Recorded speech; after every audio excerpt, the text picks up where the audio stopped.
So hello guys, welcome back to my YouTube channel. Guys आज का video बहुत ही important होने वाला है क्योंकि आज हम बात करने वाले हैं रेलवे भर्ती परीक्षा 2026 के लिए सामान्य अध्ययन के कुछ ऐसे महत्वपूर्ण प्रश्नों की जो बार बार परीक्षा में पूछे गए हैं। साथियों, ये सभी क्वेश्चन आपकी आगामी परीक्षा railway NTPC, railway group D, Uttar Pradesh police, SSC GD के लिए अति महत्वपूर्ण होने वाले हैं। साथियों, यदि आप किसी भी गवर्नमेंट एग्जाम की तैयारी करते हैं तो यह वीडियो आपके लिए बहुत ही इंपॉर्टेंट होगा। चलिए तो हम स्टार्ट करते हैं। हमारा पहला क्वेश्चन है, साथियों हमारा पहला क्वेश्चन कहता है कि 1928 में बरदौली सत्याग्रह का नेतृत्व किसने किया था। इससे पूछा गया कि 1928 में बरदौली सत्याग्रह का नेतृत्व किसने किया था। इसके ऑप्शन है महात्मा गांधी, सरदार वल्लभ भाई पटेल, जवाहरलाल नेहरू या लाला लाजपत राय। तो इसका राइट आंसर होगा सरदार वल्लभ भाई पटेल। 1928 ईस्वी में बरदौली सत्याग्रह का नेतृत्व सरदार वल्लभ भाई पटेल के द्वारा किया गया था। तो इसका राइट आंसर ऑप्शन बी होगा। हमारा अगला क्वेश्चन है, विश्व का सबसे शुष्क मरुस्थल आटाकामा कहाँ स्थित है। इससे पूछा गया कि विश्व का सबसे शुष्क मरुस्थल आटाकामा है जो कहाँ पर स्थित है। इसका ऑप्शन है एशिया महाद्वीप, अफ्रीका महाद्वीप, दक्षिण अमेरिका महाद्वीप या उत्तरी अमेरिका महाद्वीप। तो इसका राइट आंसर होगा दक्षिण अमेरिका महाद्वीप। विश्व का सबसे शुष्क मरुस्थल आटाकामा मरुस्थल है जो दक्षिण अमेरिका महाद्वीप में स्थित है। तो इसका राइट आंसर ऑप्शन सी होगा। हमारा अगला क्वेश्चन है, भारत के पहले उप प्रधानमंत्री कौन थे। इससे पूछा गया कि भारत के पहले उप प्रधानमंत्री कौन थे। साथियों आपको बताना है। साथियों यह क्वेश्चन आरपीएफ कांस्टेबल 2019 में द्वितीय पाली में पूछा गया है, तो इम्पोर्टेंट क्वेश्चन है। ठीक है, आपको बताना है कि भारत के पहले उप प्रधानमंत्री कौन थे। इसके ऑप्शन है मोरारजी देसाई, सरदार वल्लभ भाई पटेल, जगजीवन राम या चौधरी चरण सिंह। तो इसका राइट आंसर होगा सरदार वल्लभ भाई पटेल। भारत के पहले उप प्रधानमंत्री सरदार वल्लभ भाई पटेल थे। तो इसका राइट आंसर ऑप्शन बी होगा। हमारा अगला क्वेश्चन है, भारत में तीव्र औद्योगिकरण की योजना किस पंचवर्षीय योजना के दौरान बनाई गई थी। इसे पूछा गया कि भारत में तीव्र औद्योगिकरण की योजना है जो किस पंचवर्षीय योजना के तहत बनाई गई थी। इसके ऑप्शन है प्रथम पंचवर्षीय योजना, द्वितीय पंचवर्षीय योजना, तृतीय पंचवर्षीय योजना या चौथी पंचवर्षीय योजना। तो इसका राइट आंसर होगा द्वितीय पंचवर्षीय योजना।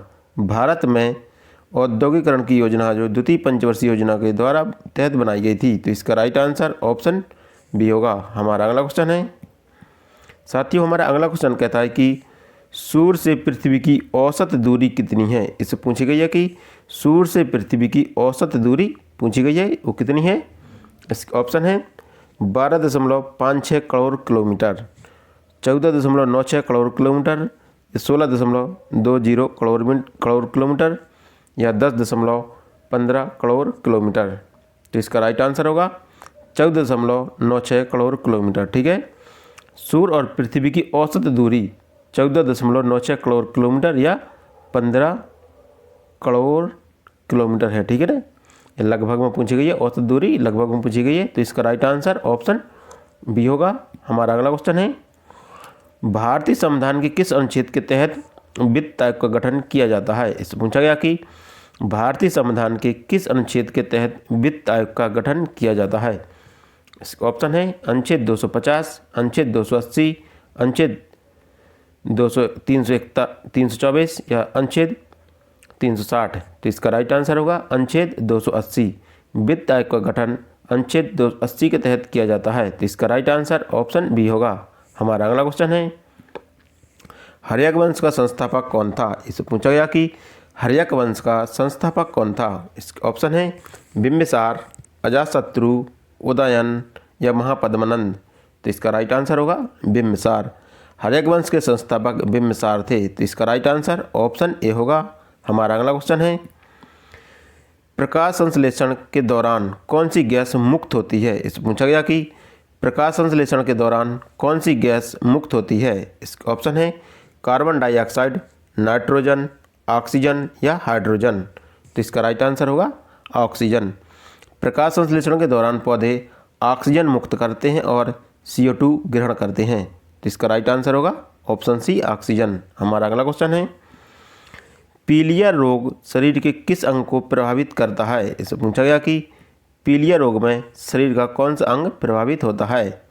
इसका ऑप्शन है हृदय, फेफड़ा यकृत या गुर्दा? तो इसका राइट आंसर होगा यकृत। पीलिया रोग में मानव शरीर का यकृत प्रभावित होता है, तो इसका राइट आंसर ऑप्शन सी होगा। हमारा अगला क्वेश्चन है साथियों, हमारा अगला क्वेश्चन कहता है कि भारत में सिलिकॉन वैली किस शहर को कहा जाता है? इससे पूछा गया कि सिलिकॉन वैली किस शहर को कहा जाता है?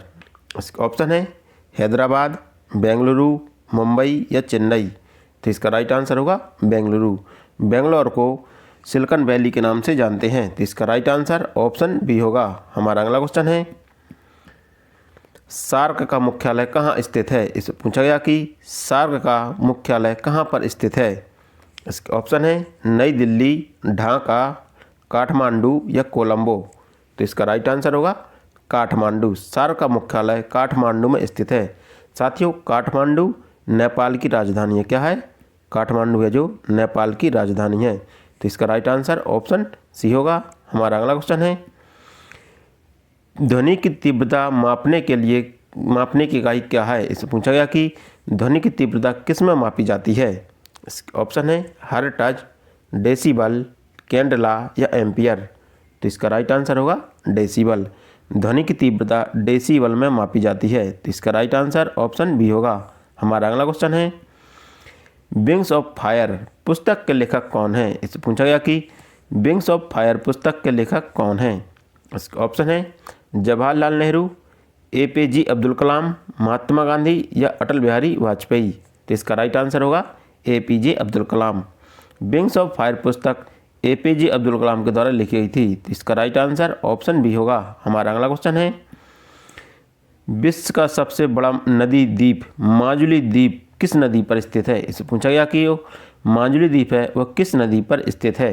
इसके ऑप्शन है गंगा नदी, ब्रह्मपुत्र नदी, गोदावरी नदी या सिंधु नदी। तो इसका राइट आंसर होगा ब्रह्मपुत्र नदी। विश्व का सबसे बड़ा नदी द्वीप माजुली द्वीप है जो ब्रह्मपुत्र नदी पर स्थित है। यदि आपसे पूछा जाए कि माजुली द्वीप है वो किस राज्य में स्थित है, तो यह ब्रह्मपुत्र नदी असम राज्य में पड़ता है। ठीक है, असम राज्य में स्थित है माजुली द्वीप। तो इसका राइट आंसर ऑप्शन बी होगा। हमारा अगला क्वेश्चन है हाल ही में भारत के किस राज्य में देश का सबसे लंबा पुल स्थित है? इससे पूछा गया कि हाल ही में भारत के किस राज्य में देश का सबसे लंबा पुल स्थित है? इसके ऑप्शन है बिहार, असम, महाराष्ट्र या गुजरात। तो इसका राइट आंसर होगा महाराष्ट्र। महाराष्ट्र में देश का सबसे लंबा पुल स्थित है जो है अटल सेतु। ठीक है, अटल सेतु है जो भारत का सबसे लंबा पुल है।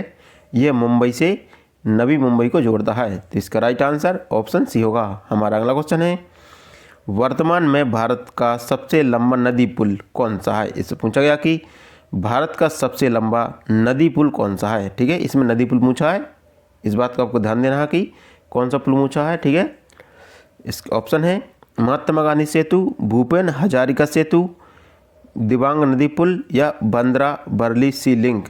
तो इसका राइट आंसर होगा भूपेन हजारिका सेतु। ठीक है, वर्तमान में भारत का सबसे लंबा नदी पुल भूपेन हजारिका सेतु या ढोला सदिया पुल है। ठीक है, यह लोहित नदी पर स्थित है। कहाँ पर है? यह लोहित नदी पर स्थित है और यह असम राज्य में पड़ता है। कहाँ पर पड़ता है? यह असम राज्य में पड़ता है।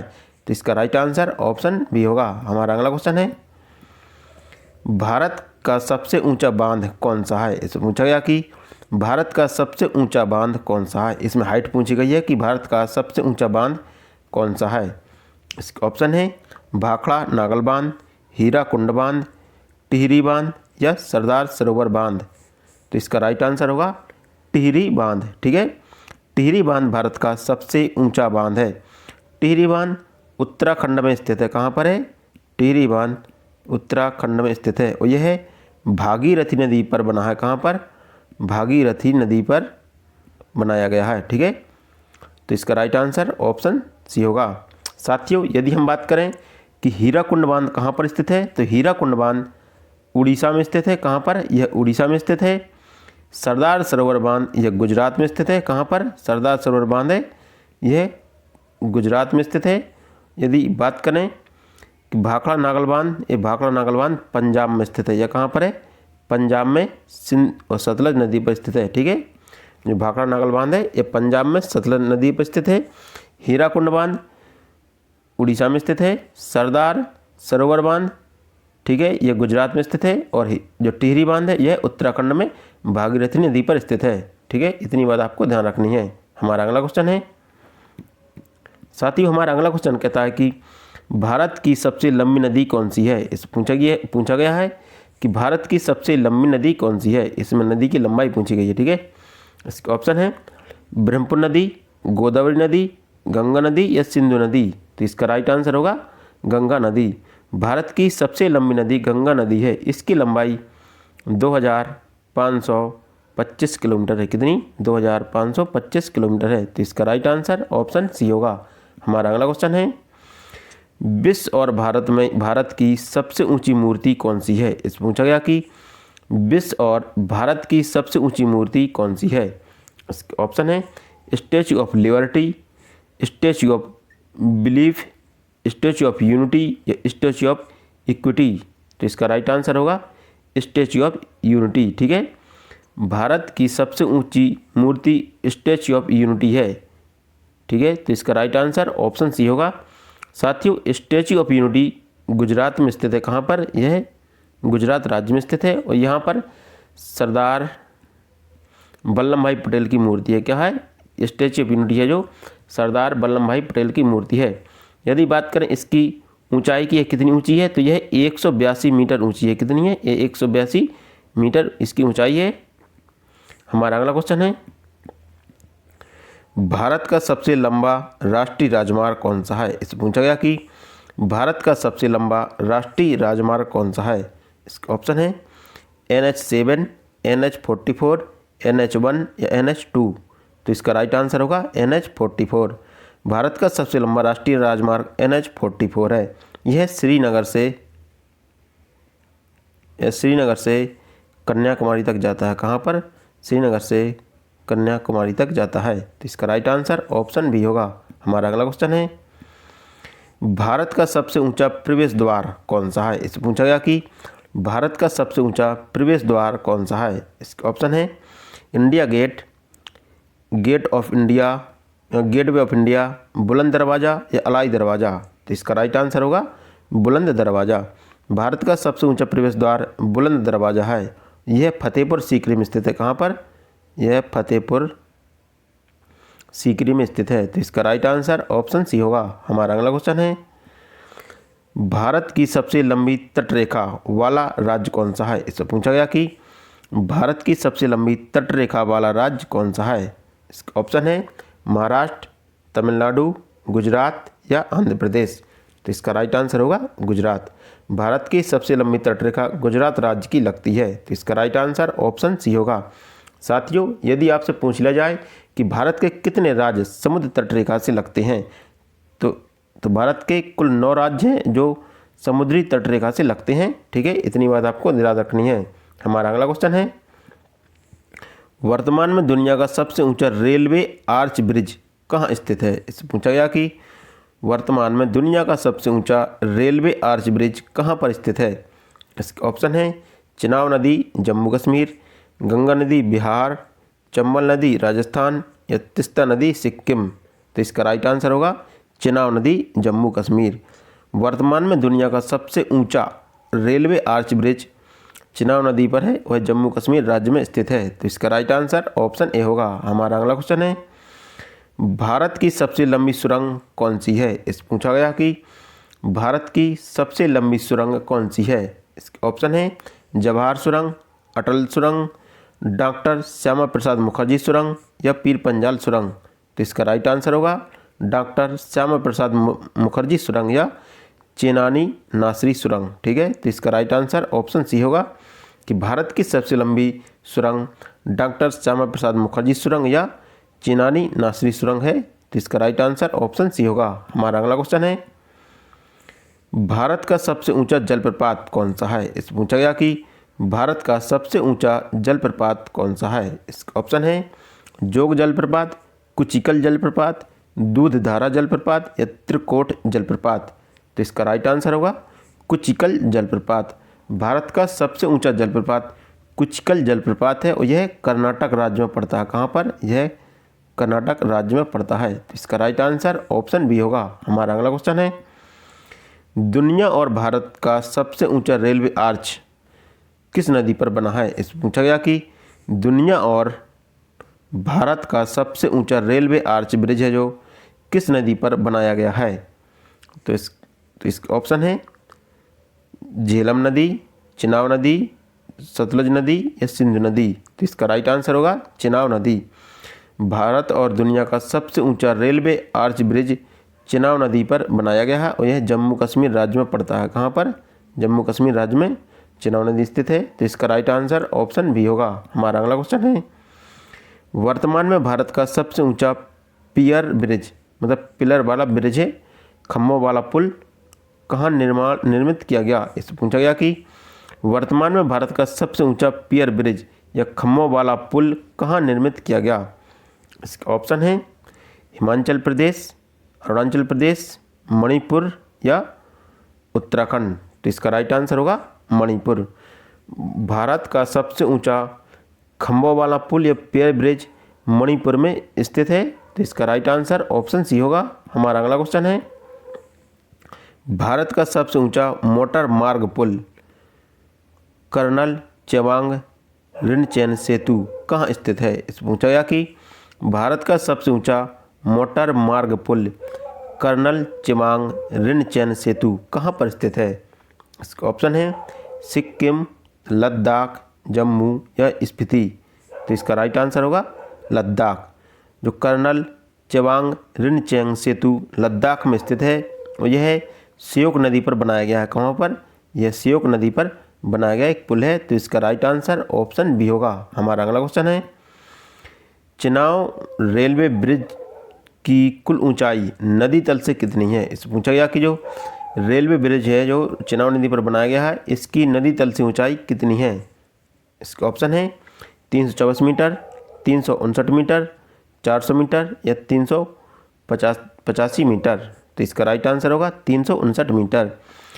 चिनाब रेलवे ब्रिज की ऊंचाई 359 मीटर है। तो इसका राइट आंसर ऑप्शन बी होगा। हमारा अगला क्वेश्चन है, भारत का पहला केबल स्टेड रेलवे ब्रिज कौन सा है? इस पूछा गया कि भारत का पहला केबल स्टेड रेलवे ब्रिज कौन सा है? इसका ऑप्शन है बांद्रा बरली सी लिंक, अंजी खड्ड ब्रिज, हावड़ा ब्रिज या विद्यासागर सेतु। तो इसका राइट आंसर होगा अंजी खड्ड ब्रिज। ठीक है, अंजी खड्ड ब्रिज है जो जम्मू कश्मीर में स्थित है। ठीक है, ये कहाँ पर है? ये जम्मू कश्मीर में स्थित है और यह भारत का पहला केबल स्टेड रेलवे ब्रिज है। तो इसका राइट आंसर ऑप्शन बी होगा।